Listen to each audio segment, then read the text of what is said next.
Hello guys, मैं हूं आर्यन।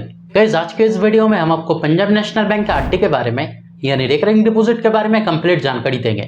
जैसे कि अगर आप पंजाब नेशनल बैंक में अगर रिकरिंग डिपॉजिट करते हैं तब आपके रिकरिंग डिपॉजिट के ऊपर कितना इंटरेस्ट रेट आपको दिया जाएगा, रिकरिंग डिपॉजिट का बेसिक फीचर्स और बेनिफिट्स क्या रहेगा, सीनियर सिटीजन के लिए एडिशनल का बेनिफिट दिया जाएगा और साथ ही साथ एक एग्जाम्पल के तौर पर भी बताएंगे कि अगर आप पंजाब नेशनल बैंक में अगर हर महीना 3000 के रिकरिंग डिपॉजिट अगर डिफरेंट टाइम के लिए करते हैं तब कितना मैच्योरिटी अमाउंट आपको दिया जाएगा।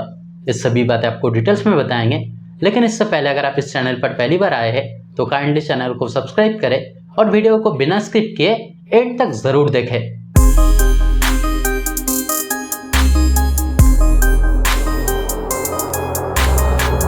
तो अगर आप किसी भी बैंक में अगर आरडी यानी रिकरिंग डिपॉजिट करते हैं तब पहले उस आरडी का बेसिक फीचर्स और बेनिफिट्स आपके लिए जानना जरूरी होता है ताकि इन फ्यूचर आपके लिए कोई भी दिक्कत ना आए। तो चलिए पहले जान लेते हैं पंजाब नेशनल बैंक के आरडी के बेसिक फीचर्स और बेनिफिट्स के बारे में।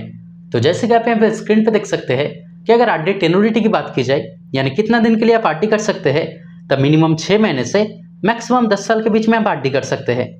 अगर मिनिमम आरडी अमाउंट की बात की जाए तब हर महीने में मिनिमम 100 रुपया से आप आरडी कर सकते हैं और यहाँ पे मैक्सिमम लिमिट नहीं दिया गया है, यानी मैक्सिमम हर महीने में जितना भी अमाउंट आप चाहे आप आरडी कर सकते हैं।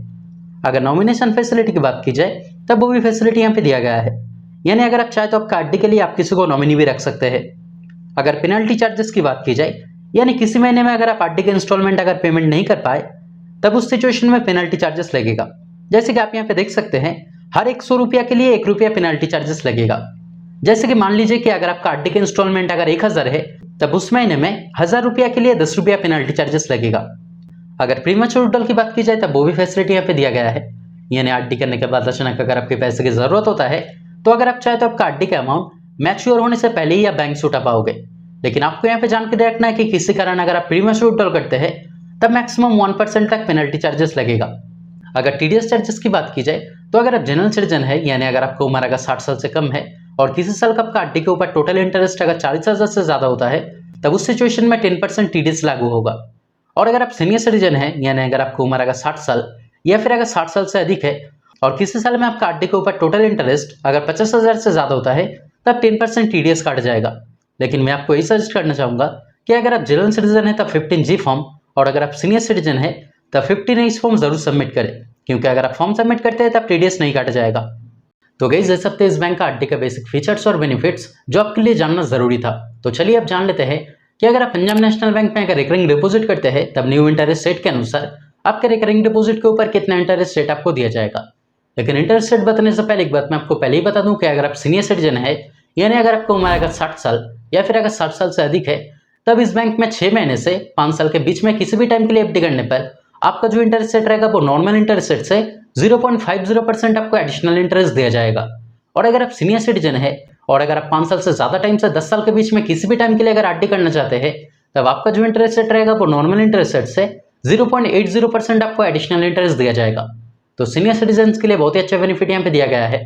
जैसे कि आप यहाँ पे स्क्रीन पे देख सकते हैं कि अगर स्टार्टिंग इंटरेस्ट रेट की बात की जाए तो अगर आप अगर 6 महीने से 9 महीने के बीच में किसी भी टाइम के लिए अगर आरडी करना चाहते हैं तब जनरल सिटीजन के लिए इंटरेस्ट रेट रहेगा 6% और सीनियर सिटीजन के लिए इंटरेस्ट रेट रहेगा 6.50%। अगर आप 1 साल के लिए अगर आरडी करना चाहते हैं तब जनरल सिटीजन के लिए इंटरेस्ट रेट रहेगा 6.75% और सीनियर सिटीजन के लिए इंटरेस्ट रेट रहेगा 7.25%। ठीक इसी तरह से इंटरेस्ट रेट बढ़ता रहेगा। और जैसे कि हमने आपको पहले ही बताया कि अगर आप 5 साल से ज्यादा टाइम के लिए अगर आरडी करना चाहते हैं तब सीनियर सिटीजन के लिए एडिशनल 0.80% आपको इंटरेस्ट रेट दिया जाएगा। जैसे कि अगर आप 5 साल से ज्यादा टाइम से 10 साल के बीच में अगर आरडी करते हैं तब जनरल सिटीजन के लिए इंटरेस्ट रेट रहेगा 6.50% और सीनियर सिटीजन के लिए इंटरेस्ट रेट रहेगा 7.30%। तो चलिए अब जान लेते हैं कि अगर आप पंजाब नेशनल बैंक में हर महीना 3000 का आरडी अगर 1 साल, 5 साल या फिर मैक्सिमम टाइम यानी 10 साल के लिए करते हैं तब आपको कितना मैच्योरिटी अमाउंट दिया जाएगा।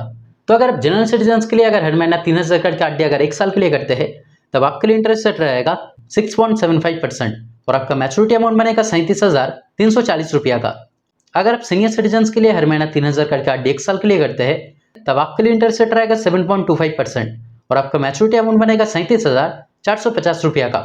अगर आप जनरल सिटीजन के लिए अगर हर महीना 3000 का आरडी 5 साल के लिए करते हैं तब आपके लिए इंटरेस्ट रेट रहेगा 6.50% और आपका मैच्योरिटी अमाउंट बनेगा 2,12,970 रुपया का। अगर आप सीनियर सिटीजन के लिए हर महीना 3000 का आरडी 5 साल के लिए करते हैं तब आपके लिए इंटरेस्ट रेट रहेगा 7% और आपका मैच्योरिटी अमाउंट बनेगा 2,15,800 रुपया का। और अगर आप जनरल सिटीजन के लिए हर महीना 3,000 करके आरडी अगर मैक्सिमम टाइम यानी 10 साल के लिए करते हैं तब आपके लिए इंटरेस्ट रेट रहेगा 6.50% और आपका मैच्योरिटी अमाउंट बनेगा 5,06,960 रुपया का। और अगर आप सीनियर सिटीजन के लिए अगर हर महीना 3,000 करके आरडी अगर 10 साल के लिए करते हैं तब आपके लिए इंटरेस्ट रेट रहेगा 7.30% और आपका मैच्योरिटी अमाउंट बनेगा 5,29,800 रुपया का। तो दोस्तों आज के वीडियो में इतना ही। उम्मीद करते हैं वीडियो आपके लिए हेल्पफुल रहा। अगर फिर भी कोई डाउट रहे तो कमेंट करके जरूर बताएं, मैं आपका कमेंट का रिप्लाई जरूर करूंगा। और अगर वीडियो पसंद आए तो लाइक और शेयर करें और इस तरह के वीडियो देखने के लिए चैनल को जरूर सब्सक्राइब करें। Thank you.